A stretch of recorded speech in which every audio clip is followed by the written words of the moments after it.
Please don't take my baby, she whispered to the sheriff before a stranger stepped. And rain slid off the awning in the slow, steady drops, pooling at the foot of the sheriff's steps. A baby wailed, raw, high, unrelenting. Not from hunger, not from pain, just the kind of cry that cracked the world open. Beside her, the woman crouched low, arms curled around her knees, a threadbare shawl soaked straight through. Her feet were bare, mud streaked her hem. She didn't move, didn't speak, just rocked slightly, like maybe motion could fix what words could not. People passed, men in hats, women with parcels. None stopped. One man slowed, glanced, then looked away like he'd seen a dead dog and didn't want to catch pity. Another muttered something about choices and consequences, flicking his coat to shake off the rain. Inside the office, the sheriff lit a cigar and tried to pretend he hadn't heard the child's cry. But he did. They all did. The girl finally stood, legs trembling, shawl clinging to her like skin. She lifted the baby, tucked her beneath the wet wool, and knocked. 3 times, not loud, not desperate, just enough to say she hadn't vanished yet. When the sheriff opened the door, he looked past her first, searching for a man, a father, someone to make this whole thing easier. There was no one. He sighed. You got nowhere to go? She shook her head. Not fit to keep a child, then. She didn't argue, just held the baby tighter, as if the small body in her arms was the only thing keeping her upright. Behind them, the rain kept falling, steady, cold, uninterested. The baby whimpered once, then went quiet. The sheriff rubbed his temple. Come in, he said, but the way he said it, it sounded more like the beginning of the end. The office smelled of tobacco, wet leather, and old regret. The stove clicked in the corner, throwing out just enough heat to remind her what warmth could feel like. She stood dripping on the wooden floor, arms wrapped around the bundle in her shawl. The baby stirred, then stilled. The sheriff didn't sit, just stood behind the desk, hat still on, mouth working over the words like they were too heavy to chew. Court said you're unfit. Her fingers gripped tighter. No fixed address, no income, no husband. That's 3 strikes in the eyes of the law. She didn't speak. She knew better. New words were like pebbles thrown at a wall. They bounced off, meant nothing. We'll place the child in proper care, he said. Good home, dry bed, folks who can feed her regular. She rocked slightly, not to soothe the baby, to keep herself from falling. You'll get a hearing, he added, as if that made it better. But she'll be gone by then. The baby let out a sigh in her sleep, lips parting just enough to remind the world she was real. She's mine, the woman whispered, voice splintering. She knows me. The sheriff looked down, jaw tight. Sometimes loving 'em ain't enough. He moved to the door, motioned to someone outside. A deputy stepped in, young, nervous, holding a folded blanket like it might bite. Don't make this harder than it needs to be, the sheriff said. The deputy approached. She backed away. The baby stirred again, face crumpling. And then, so quiet it nearly broke under its own weight, she said it. Please, don't take my baby. It wasn't a scream. It wasn't a fight. It was a prayer said in a voice that had already lost everything, and still begged. Her knees didn't buckle, though they wanted to. The room tilted, but she stayed standing. The baby in her arms had begun to fuss, lips pulling tight like she sensed something shifting, something being taken. The deputy stepped closer, still clutching that folded blanket like it would fix things. She didn't cry, didn't scream, didn't throw herself to the floor the way women in stories did when things were ripped from them. She just stepped forward, one slow, broken movement, her eyes wide, haunted, terrified. Not of the sheriff, not of the law, but of the space between her arms and her child, if they ever managed to separate them. And she leaned in, close. Not enough to threaten, just enough that the world shrank to 2 people and the breath between them. Please, she whispered. Her voice cracked like a branch under ice. Don't take my baby. It wasn't loud, didn't need to be. It carried the weight of sleepless nights, of empty pockets, of hands rubbed raw washing cloth diapers in cold streams. It carried everything she'd held together just to keep breathing. and everything she was about to lose. The deputy froze. The baby hiccuped once, small and sharp. The sheriff's jaw ticked, but he didn't meet her eyes. Couldn't. His hand hovered near the paper on his desk. The one with the court's stamp, the one that made everything official. Her whisper hung in the air like smoke. Heavy. Still. Outside, the rain had stopped, but no one noticed. The silence after her words was louder than the storm had been. And then, a boot step, just one. From the shadows near the coat rack, a man stepped forward, scar across his cheek, voice low. "That won't be necessary," he said. The boots hit the floor like punctuation. Slow, final, measured. Each step cut through the stillness until even the stove seemed to stop ticking. The sheriff looked up, startled, then narrowed his eyes. From the far corner of the room, beneath the rack where wet coats hung like ghosts, a man stepped forward, tall, broad, wrapped in a duster coat, the color of storm-soaked earth. His hat was low, shadowing his face, but the scar was unmistakable, running from temple to jaw like a story he never told. No one spoke. The deputy blinked. The mother didn't move. The stranger stopped just short of the desk, hands loose at his sides, not threatening, not pleading. Just there, like a wall that hadn't been noticed until it blocked the door. "That won't be necessary," he said. His voice was rough, worn down like riverstone, not loud, but it carried. The sheriff shifted behind the desk. "Don't recall asking your opinion." "You didn't." He nodded once toward the girl, then the baby. "I'll take them," the sheriff scoffed. "Take them? This ain't a stray dog off a rail car. This is a legal matter." The man didn't flinch. "Then let it stay legal. I'll house them, feed them, keep them safe. You've got no law against that." "You her kin?" "No." "Then why?" The stranger's eyes moved just once to the baby in her arms. The scar on his face twitched slightly, like something underneath remembered warmth and firelight, long gone. Because someone should. No threats, no backstory, just that. The sheriff looked at the woman again. She hadn't spoken, but her grip on the child had changed. Not desperate, just steady. The rain had stopped, but something else had started, and no one dared stop it. The sheriff leaned back slow, jaw tight, like he was chewing on the weight of what had just shifted. The rain had stopped, but tension hung in the room like gun smoke. The stranger didn't move, didn't blink, just stood there, still as timber. "You offering charity?" the sheriff asked, voice thick with suspicion. "No," the man said, "offering time." He turned to the girl. She hadn't spoken, hadn't even looked at him yet, just held that baby like the world would crack open if she let go. But her body had changed, softened by a thread of hope she didn't trust. The man went on. "Give her a place, food, shelter. She proves she can care for the child. You see it yourself." The deputy shifted his weight, uncertain. The sheriff exhaled through his nose. "And what if she don't?" The man's eyes didn't waver. "Then you take her, but not like this, not in the rain, not from the only arms that ever held her right." The sheriff looked at the woman again, still dripping, still silent, but no longer trembling. He scratched his beard. "You got land?" "A cabin, North Pass, wood stove, clean water." "You know what you're doing?" "Number, but I'll learn." The sheriff swore under his breath, grabbed a scrap of paper and scrawled a few lines. "You've got 4 weeks. I want proof. Otherwise, I send riders." The man nodded once, no gratitude, just agreement. He looked to her then, not as a man rescuing a woman, but as someone handing back a sliver of what had been taken. "Come on," he said. She hesitated, then stepped toward him, child close to her chest, and together they walked out, not to safety, but to something almost like it. They rode in silence. The wagon creaked beneath them, wheels sucking into the mud where the rain had softened the trail. The child slept, tucked inside her shawl, warm against her chest.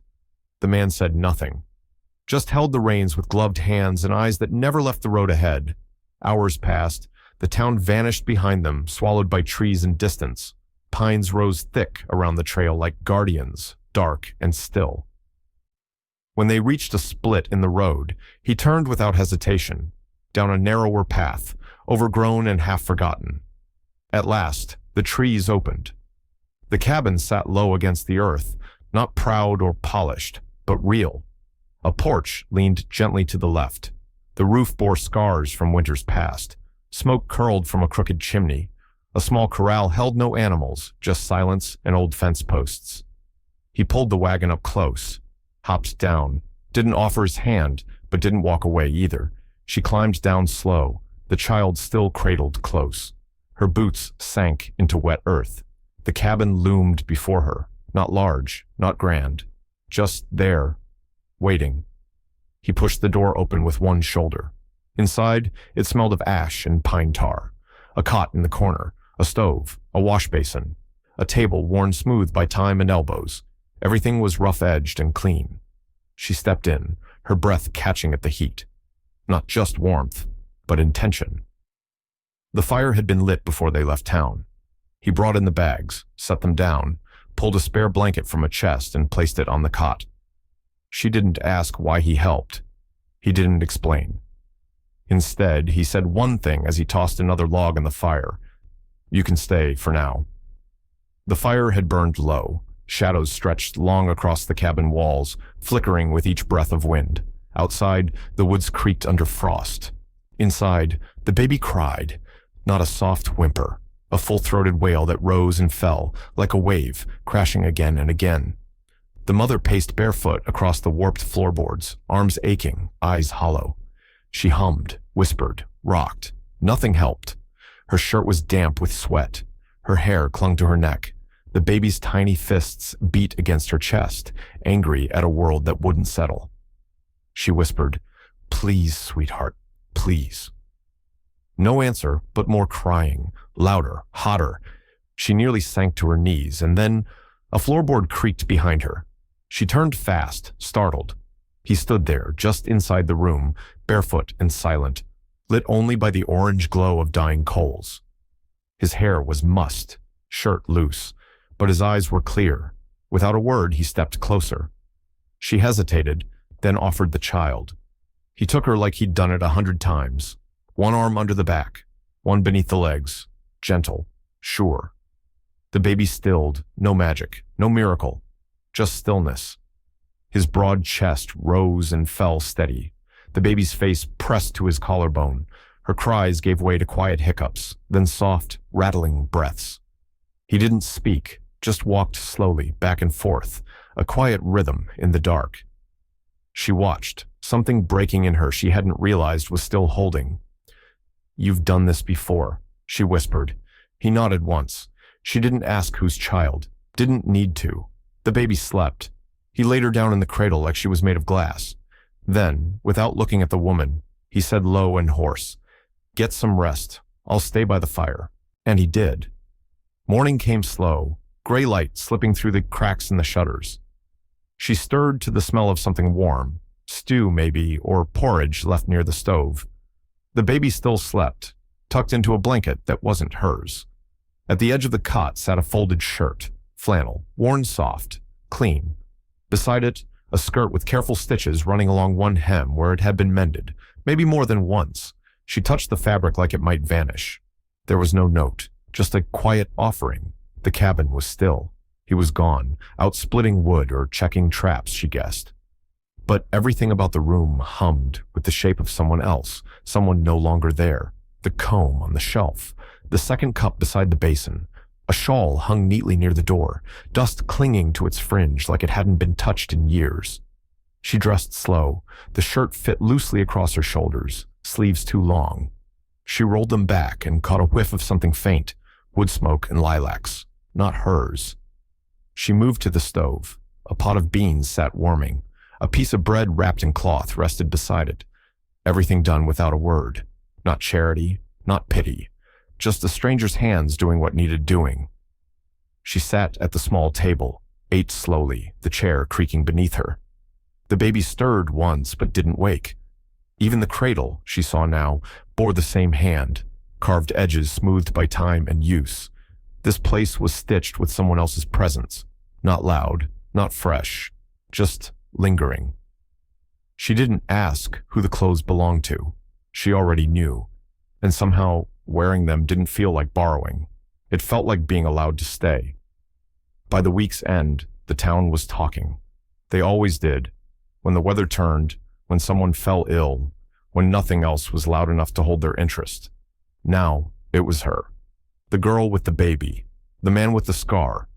The cabin past the North Pass that no one had visited in years. At the feed store, Mrs. Clemens whispered to the butcher's wife. He took her in. Just like that, no questions. Her voice dropped, syrup thick with meaning. I heard she begged the sheriff not to take the child. The other replied, slicing gossip thin as meat. At the saloon, men spoke low over cards and whiskey. Wouldn't peg him for a Samaritan. He's not. That's not charity. It's guilt, or worse. Maybe he finally lost it, living out there alone. Someone snorted. Or maybe he's keeping her, like a secret. The preacher's wife said it was sinful. No ring, no vows, just a man and a girl and a crying babe under the same roof. She wrung her hands and prayed louder than usual the next Sunday, but the blacksmith said nothing, just hammered steel a little harder than before. And the doctor, when asked, simply said, "Baby looks healthy. That's what matters." No one asked her what was true. No one asked him anything at all. He came to town once, hat low, coat dusted with snow, eyes colder than the wind, bought flour, beans, cloth for swaddling, paid in coin, not conversation. Someone called after him, "You raising a family now, Wit?" He didn't turn, didn't speak, just walked back into the cold, where silence followed like a shadow. The whispers kept spreading, but they never crossed the tree line where the cabin stood. The river behind the cabin ran low in winter, its banks rimmed with ice, the water slow and quiet like breath held too long. She wandered there in the early light, the baby strapped to her chest, bundled in a blanket worn soft from years of holding someone else's weight. Snow crunched under her boots. Birds were silent. The only sound was the trickle of water finding its way past stones. That's when she saw it. A large, flat rock at the bend, its surface smoothed by time and storm. And across the center, carved deep and rough by a hand that wasn't used to gentleness, was a single name. Clara. She brushed her glove across the letters, fingertips tracing the grooves. The name had weight, shape, memory. Clara. He'd said it once in his sleep, soft, like a secret. She hadn't mentioned it, just tucked it away in the place where unsaid things lived. Now it echoed. The baby stirred against her, a soft hiccup. She adjusted the wrap and looked out over the river, eyes stinging from the cold, or something else. This was not her land, not her cabin, not her shirt, not her fire. But somehow, this grief, the kind carved into stone and hidden behind silence, felt familiar. She didn't ask him about it when she returned, didn't say what she'd found. But that night, when he fell asleep in the chair by the fire, boots still on, chin tucked to his chest, she heard it again. Clara. Not loud, not broken. Just there. She turned to the baby, asleep in her cradle. Then to the fire, still burning low and steady. And she understood. She was living in a house built from ashes, and someone else's name still lived in the smoke. Snow had crusted over the path by midday, brittle and sharp underfoot. The sun hung low, pale and distant. She was chopping kindling near the cabin door, baby strapped to her back, when she saw the horse crest the ridge. Brown gelding, tall rider, the sheriff. He rode slow, like someone not looking for a fight, but expecting one anyway. His badge caught the light once as he dismounted. She went still. The axe slipped from her hands. She didn't call out. She didn't need to. The cabin door opened before the sheriff's boot hit the step. He stepped out, coat still dusted with sawdust, hands bare, eyes steady. He said nothing. The sheriff nodded, casual-like. Just checking in. No reply. The sheriff shifted, glanced past the man toward the woman and child. She been keeping things clean? Baby fed? Still no answer. The sheriff scratched his jaw. You got 4 days left. I don't want to come back here with papers." The man didn't blink, didn't breathe, it seemed. Just stood there, filling the space between them with silence heavier than iron. The wind picked up. The sheriff's hand hovered near his coat, not over his gun, but over something folded and official. He didn't reach for it. He looked at the woman again, the child, then back to the man. "Long way to fall, keeping things that ain't yours." Finally, the man spoke. "She's not mine." The sheriff raised a brow. "But she's not yours either." That was all. No threat, no plea. Just a statement as solid as the mountains behind them.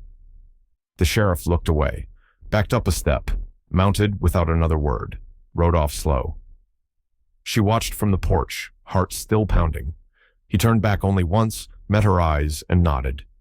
He would not let the law take her. The morning was quiet, the kind of quiet that holds its breath. A thin layer of frost clung to the windows, catching the light like lace. She stirred the oats in the pot, steam rising slow and thick. The baby fussed from her spot on a folded blanket near the fire, limbs twitching beneath the shawl. He sat in the rocker, boots off, shirt sleeves rolled up, running a whetstone across the blade of his old hunting knife. The scrape of stone against steel was the only sound in the room. The baby whimpered again, not angry, just impatient. He looked over, barely moving, and raised an eyebrow like he might be amused if he remembered how. Then it happened, tiny, sudden, effortless. The baby smiled, full and gummy, a sunbeam caught in a storm, not at the fire, not at the warmth, not at her, at him. He froze. The whetstone paused mid-pass. His shoulders stiffened, then dropped almost imperceptibly, like something heavy had just been set down inside him. She turned from the stove, saw it, just a flicker across his face. Not a grin, not a laugh, just a change. The kind you only notice if you've been watching someone breathe for days, waiting for something to stir. He didn't speak, just lowered the knife, set the stone aside. The baby gurgled once, eyes wide, hands batting the air like she wanted more of whatever she'd just seen. He reached over and tapped her nose with one calloused finger. Gentle. "You're trouble," he muttered, but his voice was different, softer. She turned back to the pot, blinking fast. The oats burned a little that morning, and neither of them minded. The fire was low that night, more embers than flame, casting a quiet glow across the cabin walls. She sat near it, sewing a small tear in the baby's blanket, her fingers slow, thoughtful. He stood by the window, staring into the dark like he was waiting for something that never came. The baby slept in the cradle, chest rising and falling steady, one tiny fist curled by her cheek. "You found the name," he said. His voice startled her. He didn't turn, didn't move, just spoke into the dark. "Clara." She looked up, needle still in hand. "My wife." He said it like a confession, not guilty, just heavy. "She carved that cradle," he went on. "Said we'd need it. Said she wanted our baby to sleep close to the fire." His hand twitched at his side. "She was 7 months along, same as you were." He paused. The silence that followed wasn't awkward. It was sacred. "It happened fast, smoke before I smelled it, heat before I saw flame. I got out, went back in." His throat caught. "I got as far as the nursery." He finally turned. His eyes didn't shine. They burned. "She was already gone. I was too late. Both of them." She didn't speak. Didn't ask the questions that circled her chest like birds. "I built the cradle again," he said. "Same shape, same size, just couldn't bear to burn the pieces." He looked down, then back at her. "You didn't ask about her. Most folks would have. You didn't." She shook her head. "I didn't need to." He looked at the baby, then her, and for the first time, the silence between them didn't feel like something broken. It felt like something still healing, together. She found it the next morning, just after dawn. The snow had let up sometime in the night, leaving the trees heavy and bowed, the world hushed beneath white. She stepped outside with the baby tucked against her chest, only meaning to fetch wood. And there it was. A fresh plank nailed beside the cabin door. Simple pine, sanded smooth. The name carved clean across the middle in thick, blocky letters. Her name. Not the one she'd been called by those who sold her. Not the one whispered in shame. The one she had told him quietly one night, unsure if it even mattered. He'd remembered. She ran her fingers over it, thumb tracing the edge of each letter. The carving wasn't perfect. His hand wasn't made for fine things, but it was deep, permanent. A name meant to stay. Behind her, the door creaked open. He stepped out, arms crossed, steam rising from the mug in his hand. "You didn't ask," she said. "I didn't have to." She turned. "Is this supposed to mean something?" He shrugged, but his voice softened. "Means it's not borrowed, not a shelter for the storm, not a favor." She looked back at the name, at the wood, at the way the snow framed it like a picture hung by the world itself. "You still got 4 days left," he said. "Still time to change your mind." She shook her head. "No." Her voice was calm, solid. "I don't want temporary anymore." The baby stirred. He reached out without thinking, adjusted the edge of the shawl around her cheek, then stepped back inside without another word. She lingered on the step a little longer, one hand resting on her name. It was the first time she'd ever seen it carved into something meant to last. The snow had barely melted when the past came riding up the trail. 2 men, one on a mule, the other on a dapple gray horse, too fine for the likes of them. Dust on their coats, eyes like knives. She saw them from the window and didn't call for him, just wrapped the baby tighter, pressed a kiss to her head, and stepped onto the porch. They smiled like they owned something. "Didn't think you'd make it this far," the taller one said. She didn't answer. The other one leaned in the saddle. "That baby's still yours." Her spine stiffened. "Looks healthy. Bet someone'd pay good coin for one like that. You still owe us, girl." She didn't shake, didn't cry, just stepped off the porch, between them and the door. "She's not for sale," she said. They laughed. "You think hiding in some dead man's cabin changes anything?" Behind her, the door opened. He stepped out slow, axe in hand, face unreadable, but she didn't step aside, not this time. "I'll pay what I owe," she said, voice low, "but you'll take it from me, not her, not him." The tall one's smirk cracked. "You'd trade yourself again, after all that?" She nodded. "Gladly, if it keeps her safe." For a second, no one moved. Then the man with the axe stepped forward, planted his boots beside hers. "No," he said, "you don't owe them anything anymore." The way he said it, it wasn't loud, but it closed the air like a slammed door. The men didn't push it. They turned, rode off. She stood in silence, snow falling around her, and for the first time she realized she hadn't been protected. She'd protected, and it mattered. The fire burned low, casting long golden light across the cabin walls. Outside, the snow had gone soft, melting into earth, and the trees no longer groaned under the weight of winter. Inside, it was quiet. He sat in the rocker, boots off, one leg stretched toward the heat. The baby slept in his arms, wrapped in the same shawl she'd first arrived in, now mended at the corners. Her tiny hand rested against his chest, rising and falling with each breath, like she belonged there. She sat beside him, her head on his shoulder, eyes half closed. One hand rested on his knee, the other loose across her lap. They didn't speak. They didn't need to. The cradle sat empty, swaying slightly from where she'd taken the baby not long before. A pot simmered low on the stove. The woodpile near the door had been stacked high. Everything had a place now. So did they.